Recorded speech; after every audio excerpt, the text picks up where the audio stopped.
अनधिकृत बांधकामावर कारवाई करण्यास गेलेल्या वसई-विरार महापालिकेच्या अतिक्रमण पथकावर भूमाफियांनी हल्ला चढवला असल्याची खळबळजनक घटना बुधवारी घडली होती। या घटनेचे पडसाद उमटले असून बेकायदेशीर बांधकाम करणाऱ्यांना लगाम घालण्यासाठी आता बेधडक कारवाईची मोहीम हाती घेण्यात आली आहे। महापालिका आयुक्त अनिल कुमार पवार यांच्या आदेशानुसार आता अनधिकृत बांधकामावरील कारवाई अधिक गतिमान करण्यात येणार आहे।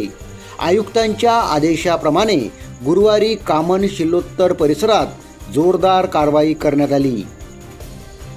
प्रभाग समिती जी वालीव अंतर्गत कामन परिसरातील शिल्लोत्तर येथे 50 RCC वीट बांधकामांचे औद्योगिक गाळे व 28 रूम पाडण्यात आले। अंदाजे एकूण 85,000 चौरस फूट बांधकाम JCBच्या सहाय्याने तोडण्यात आले। या कारवाई दरम्यान अतिरिक्त आयुक्त, उपायुक्त, सहाय्यक आयुक्त, नायगाव पोलीस निरीक्षक, महाराष्ट्र सुरक्षा बलाचे अधिकारी व पोलीस विभागाचे कर्मचारी आणि सर्व विभागाचे अतिक्रमण विभाग प्रमुख व मजूर यांची मोठी उपस्थिती होती।